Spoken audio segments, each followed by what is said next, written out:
মানুষ এবং জিন জাতির জন্য, জিন জাতিকে আমার ইবাদতের জন্য সৃষ্টি করেছি। সুবহানাল্লাহ।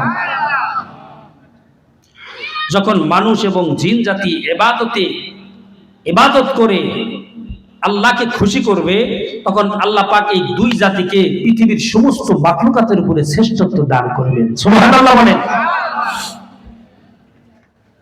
আল্লাহ অপর এক আয়াতে বলছেন, وَلَقَدْ كَرَّمْنَا بَنِي آدَمَ وَحَمَلْنَاهُمْ فِي الْبَرِّ وَالْبَحْرِ وَرَزَقْنَاهُم مِّنَ الطَّيِّبَاتِ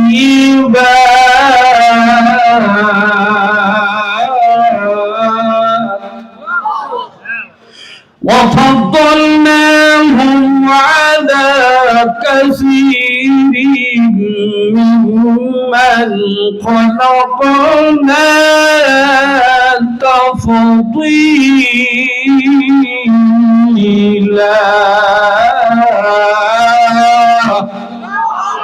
আল্লাহ বলেন, নিশ্চয় আমি আদমের সন্তানদেরকে সম্মান দান করেছি। চিল্লায়ে কান সুবহানাল্লাহ।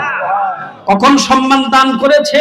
যখন আল্লাহ তাআলার ইবাদত, আল্লাহ তাআলাকে আল্লাহর পরিচয় পেয়ে যখন মানব জাতি এবং জিন জাতি আল্লাহর ইবাদতে মগ্ন হয়ে যাবে, জিন জাতিকেও আল্লাহ রাব্বুল আলামিন সম্মানিত করবেন, সাথে মানব জাতিকে জিনদের উপর দিয়ে আল্লাহ পাক প্রাধান্য দান করবেন।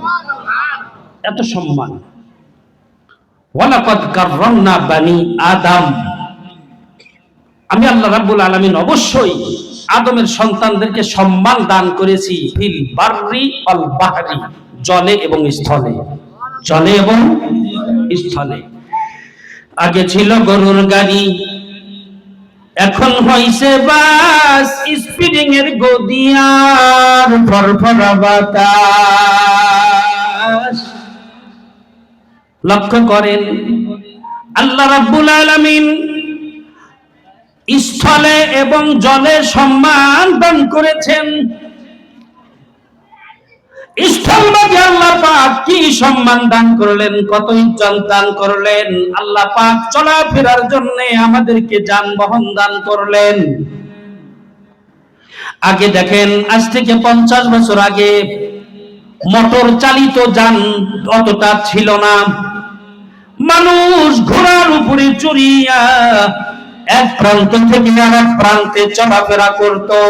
আল্লাহ রাব্বুল আলামিন এই ঘোড়াকে মানব জাতির জন্য সওয়ারি বানায়া দিয়েছিলেন। ঠিক না ভাই? ঠিক।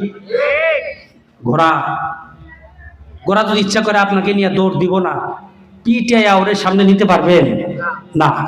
ঘোড়ার উপরে নোটিশ জারি হয়ে গেছে, আরে ঘোড়া, আমি আল্লাহ রাব্বুল আলামিন আদম আলাইহিস সালাতু ওয়াস সালামের উম্মত মানে আপনার সন্তানদেরকে সম্মান দান করেছি, সমস্ত মাখলুকাতের উপরে শ্রেষ্ঠত্ব দান করেছি, সম্মান দান করেছি, শ্রেষ্ঠত্ব দান করেছি জলভাগে এবং স্থলভাগে। এরে ঘোড়া, বেয়াদবি করিস না, তোর উপরে আদমের সন্তানেরা উঠেছে, আমার বান্দারা উঠেছে, তোকে যেই দিকে কমেন্টস করে, যেই দিকে যাইতে বলে যা। আল্লাহ রাব্বুল আলামিন ওই হাতির উপরে, ঘোড়ার উপরে নোটিশ জারি করে দেয়। যখন নোটিশ জারি করে, ওই ঘোড়া তখন ওই আল্লাহর বান্দাকে নিয়ে এক প্রান্তে থেকে আরেক প্রান্তে রওনা করে দেয়। সুবহানাল্লাহর আওয়াজ যা দেখতাছি, তাতে মনে হয় রমজান মাস শুরু হয়েছে। কষ্ট হইতেছে? এই কেউ কষ্ট হইতেছে? চিন্তা যে দেখি কেমন জানি মনে হয় ঝগড়াঝাটি করে আইছেন না, এরকমই। এই ছেড়ি কান্দোস কে? কান্দি না, দেখতেছি তুই কান্দোস। না, আমার চেহারা এরকম। তাকবীর দেন তো, নারায়ে তাকবীর, লিল্লাহে তাকবীর। এজন্য কবি বলেন, আগে ছিল ঘোড়ার গাড়ি, এখন হইছে বাস, স্পিরিং এর গদিয়ার ফরফরা বাতাস। ঠিক না? আল্লাহর বান্দারা, আল্লাহ রাব্বুল আলামিন এত সম্মান ইজ্জত স্থলভাগে আমাদেরকে দান করলেন। এত বড় একটা প্রাণী, ঘোড়া মানে হাতি। হাতির উপরে যখন আল্লাহর বান্দারা সওয়ার হয়, হাতি আল্লাহকে ডাক দিয়া বলেন, আল্লাহ আমার উপরে তোমার বান্দারা বহন করেছে, আরোহণ করেছে, কি আচরণ করব? আল্লাহ রাব্বুল আলামিন ডাক দিয়া বলেন, রে হাতি, প্রাণীর দিক থেকে তুমি হতে পারো বড়, কিন্তু আমি রাব্বুল আলামিন সমস্ত প্রাণী জগতের উপরে শ্রেষ্ঠত্ব দান করেছি আমার বান্দাদেরকে। দাদুবি কইরো না। আল্লাহ যদি খেলে আপনি হুকুম না করতেন, মাত্র 35 কেজি ওজন আমার উপরে উঠে যেরকম বাহাদুরি করে, লোহার টেয়ারা দিয়ে আমার গেলে খুশা, আমি গেলে হুডটা দিয়ে একটা পেঁয়াজ দিয়ে গেলে পায়ের নিচে ফালাই গেলে পাড়া ফালাই দিতাম, আলু ভর্তা বানিয়ে আনাইতাম। দরকার ঠিক না ভাই? ঠিক। একটু তোমার অর্ডার পাই না, তুমিও সম্মান দান করেছো তোমার বান্দাদেরকে, এই জন্য আমি হাতি বড় প্রাণী হওয়া সত্ত্বেও তোমার এই নগণ্য ছোট্ট একটা প্রাণী মানুষকে আমি হাতিও সম্মান করি। চিল্লা একবার সুবহানাল্লাহ। দেখেন না হাতির উপরে ছোট্ট একটা মানুষ উঠে কিভাবে যাইতেছে, দরকার ঠিক না?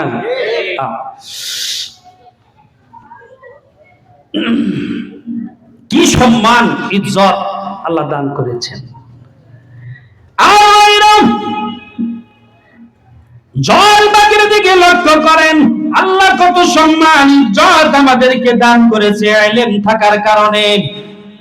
আল্লাহ তাআলার দেওয়া বিধান ইলম শিক্ষা করার পর আল্লাহ রাব্বুল আলামিন কত সম্মানিত এবং ইজ্জত আমাদেরকে বানায়া দিয়েছেন।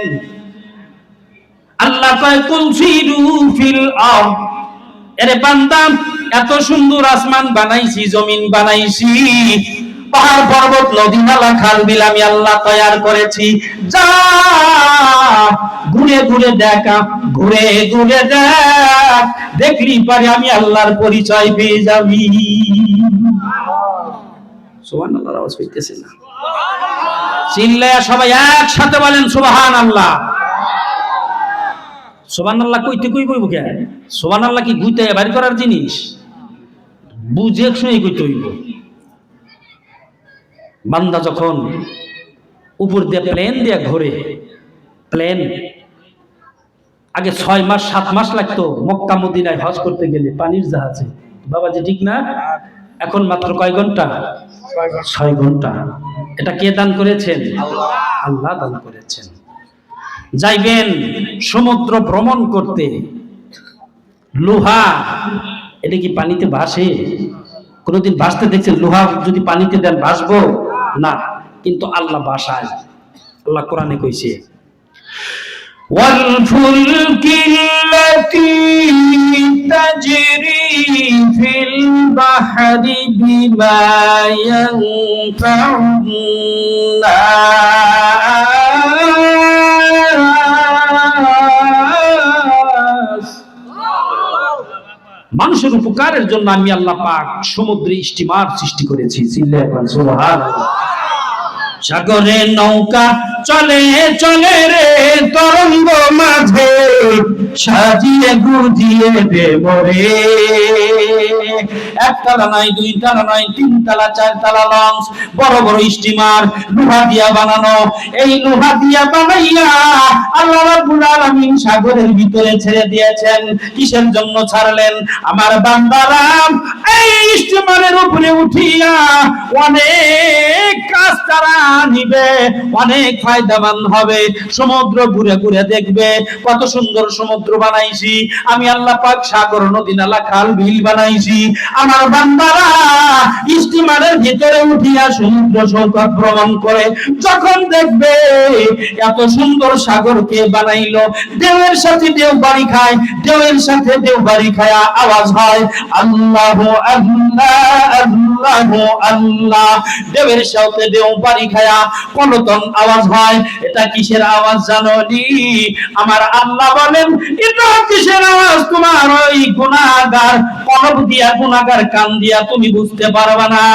সমুদ্রের তরঙ্গ মানারা যখন একটার সাথে আরেকটা বাড়ি খায়, সেখান থেকেও আমি আল্লাহ রাব্বুল আলামিনের জিকিরের ধ্বনি আরম্ভ হয়। যাইতাছে সাগরের ভিতর দিয়া 3 তলা 4 তলা লঞ্চ। যেরকম ঠিক না ঠিক? এটা কি লোহা দিয়ে বানানো না কাঠ দিয়ে বানানো? ভাসতেছে না ডুবে গেছে গা? কে বাসাইতেছেন? আল্লাহ। সম্মান কত স্থলভাগে জলস্থলে সম্মান আর সম্মান, চিল্লায় এখন সুবহানাল্লাহ। কষ্ট হইতেছে? কেউ পিছনের বাইরে কষ্ট হইতেছে? কষ্ট হইলে ভালো আমার জন্য, তাড়াতাড়ি যাইতে পারবো। লক্ষ্য করেন, হ্যাঁ চলবে মাশাআল্লাহ, লক্ষ্য করেন। হযরত হাসান বসরি রাহমাতুল্লাহি আলাইহি বড় আল্লাহওয়ালা মানুষ, বুজুর্গ মানুষ, মুহাদ্দিস মানুষ।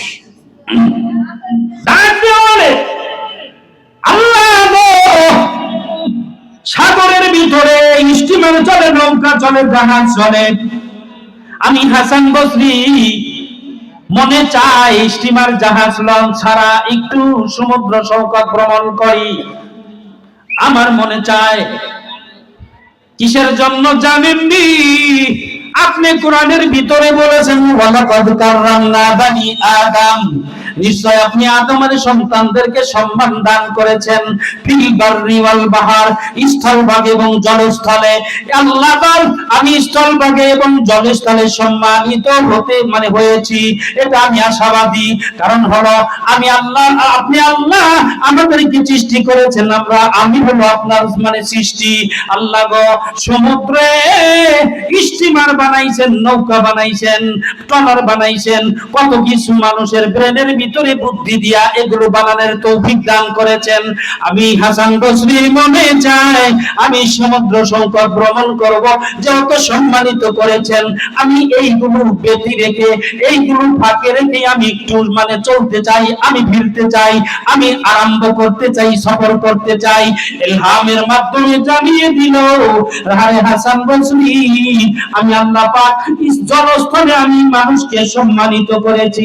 আমি আল্লাহ তোমাকে তৌফিক দিলাম, তুমি যে নিয়ত করেছো সমুদ্র সৈকতে হাঁটিয়া হাঁটিয়া ভ্রমণ করবা, আমি আল্লাহ তোমার নিয়তকে কবুল করে নিলাম। সম্মানিত দান করলাম। হাসান বসরি রাহমাতুল্লাহ আলাইহি সমুদ্রের পারে গিয়া তাওয়াক্কালতু আলাল্লাহ ফাহুয়া হাসবুহু, আল্লাহর উপরে ভরসা করে আল্লাহ তার উপরে যথেষ্ট হয়ে যায়। চিল্লায় বলেন সুবহানাল্লাহ। সাগরের মধ্যে পা রাখছে, আল্লাহ রাব্বুল আলামিন পানিকে শক্ত বানিয়ে দিয়েছে। সুবহানাল্লাহ। হাঁটতে হাঁটতে হাঁটতে হাঁটতে একদম সাগরের মাঝখানে গেছে, ঘুরতাছে। হাসান বসরি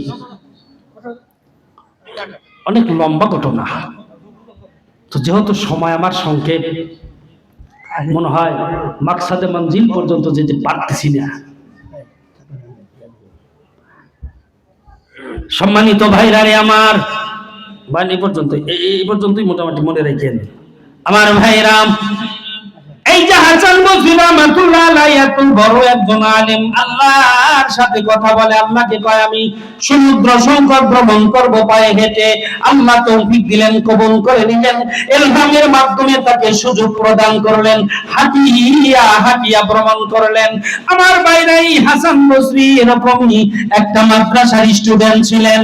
রাত্রি জেগে তাহাজ্জুদ পড়েছেন, দিনের বেলায় ইলম অর্জন করেছেন, রাত্রি বেলায় তাহাজ্জুদের যায় নামাজে বসে আল্লাহ রাব্বুল আলামিনের কাছে কান্দে আর কয় আল্লাহ মাবুদ গো, আমার ইলমের ভিতরে বরকত দিয়া দাও, আয় আল্লাহ এলাকাবাসীকে maaf করে দাও।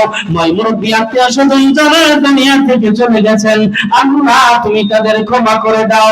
5 শ্রেণীর মানুষের দোয়া আল্লাহ কবুল করেন।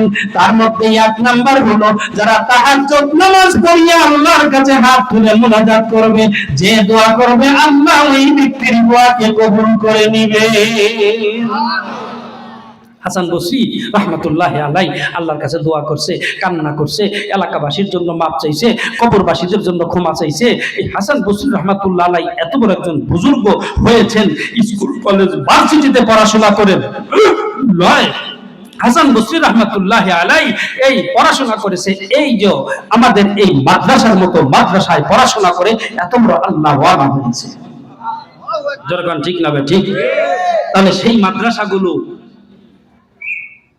ইলমের মারকাজ, জান্নাত জাহান্নাম দেখার টসলাই রাত ৩টা-৪টার সময় মাদ্রাসার ছেলেরা, হেফজখানার ছেলেরা উঠে এই ঠান্ডা গেল, ঠান্ডা পানিতে উজু করে কাতরাইতেছে শীতে, এদিকে হুজুরও তাহাজ্জুদের নামাজে, ছাত্ররাও তাহাজ্জুদের নামাজে। আল্লাহু আকবার। কেন রে? তাহাজ্জুদের নামাজে চোখের পানি জড়াইয়া জড়াইয়া কান্দে আর কয়, আল্লাহ আমাকে আলেম বানায়ো, হাফেজে কোরআন বানায়ো। এই কথা বলিয়া এই মাদ্রাসার ছেলেরা কান্না করে, এলাকাবাসী কবরবাসীর জন্য দোয়া করে, মাবুদ গো এলাকাতে যত কবর আছে তুমি মাফ করে দাও। আমার ভাইরা বেগুনা মাসুম ছেলেরা যখন চোখের পানি ছেড়ে দিয়ে কান্দে আর এলাকাবাসীর জন্য দোয়া করে, আল্লাহ রাব্বুল আলামিন ওই এলাকায় 3টা মুসিবত দেওয়া থেকে আল্লাহ পাক 3টা আযাব কোনদিন আর দিবে না। মাদ্রাসার ছেলেদেরকে মহব্বত করতে হবে, ভালোবাসতে হবে, অর্থ দিয়ে ভালোবাসতে হবে, মন দিয়ে ভালোবাসতে হবে, শ্রদ্ধা করতে হবে, সম্মান করতে হবে, ইজ্জত করতে হবে। এটাই হলো ঈমানি দায়িত্ব। আল্লাহ পাক এই পৃথিবীকে টিকিয়ে রেখেছে আমার আপনার জন্য নয়। এখনো আল্লাহর জমিনে অসংখ্য তাহাজ্জুদ গুজারনেওয়ালা মানুষ আছে যারা তাহাজ্জুদ নামাজ পড়ে দোয়া করে আর আল্লাহ পাক পৃথিবীর হায়াতকে বাড়ায়া দেয়। সুবহানাল্লাহ বলেন। এই জন্য আসেন, মাদ্রাসা है बाकी जन्नत, मुअल्लिम है मिथले गुल, शोहद उसमें में दिन है, तौबा है बुलबुल। মাদ্রাসা কি জান্নাতের বাগান বলা হয়েছে কেন রে? মাদ্রাসার ভিতরে আরবি শেখানো হয়, জান্নাতের ভাষা হবে আরবি, কবরের ভাষা হবে আরবি, হাসরের ভাষা হবে আরবি, জান্নাতের ভাষা হবে আরবি। আর ওই ভাষাটা যে আরবি হবে আর সেই আরবি ভাষা নবীর ঘরে শিক্ষা দেওয়া হয়। এই জান্নাতের বাগানের সাথে আমরা আছি তো ইনশাআল্লাহ। এই জন্য এত হাজারো মানুষের ভিতরে আমি গুনাহগার আপনাদের কাছে দুটি হাত ধরে বলবো, 1 লক্ষ টাকা এই এতিমখানা মাদ্রাসায় লিল্লাহ বোর্ডিং এ দেওয়ার জন্য কে আছেন? আমি একটা দানবীর দেখব 1 লক্ষ টাকা দিয়া আল্লাহ রাসূলের ঘরে সহযোগিতা করবেন। কত টাকা কত পয়সা ওয়াকারণে চলে যায়, আল্লাহর ঘরে দান করিলে আখিরাতে জমা হয়। নদীর কুরবানিও করেছেন, এই তো নদীর খেলা। সকাল বাদশারে তুমি ফকির সন্ধ্যা বেলা, সকাল বেলার বাদশারে তুমি ফকির সন্ধ্যা বেলা। একটা লোক আমি চাই 1 লক্ষ টাকা আল্লাহর রাসূলের ঘরে এই ইতিম ছাত্রদের খাবারের বাবদ কে আছেন? 1 লক্ষ টাকা পুরস্কার হাদিয়া যেটাই বলেন দান করবেন। আমি একটা দানবীর এই হাজারো মানুষের ভিতরে আমি চাই। কে আছেন দেখি একটু, দেখি। আল্লাহর হাবিব বলেন, সাকিয়ু হাবিবুল্লাহ ওয়ালাউ কানা ফাসিকান, যে দান করে রে ওই দানবীর আল্লাহর বন্ধু হয়ে যায়। চিল্লায় পড় সুবহান। একটা লোক 1 লক্ষ টাকা, এলাকাবাসী এই টাকা পয়সা সব রেখে চলে যেতে হবে। কত কোটিপতি দেখেন গা, বাড়িতে ঘুম পাড়তে পারতেছে না, হাদিস নাই, থাকার জায়গা নাই, ঘুমের স্থান নাই। জোরে কোন ঠিক না? ঠিক। কত বাড়ি, আলিশান বাড়ি, বাড়িতে ঘুম পাড়তে পারতেছে না, ডোরের পাট। কি দরকার, কি প্রয়োজন আমার এই অর্থ সম্পদ, কি কাজে আসবে আমার? এজন্য আসেন 1 লক্ষ টাকার আমি একটা দানবীর আমি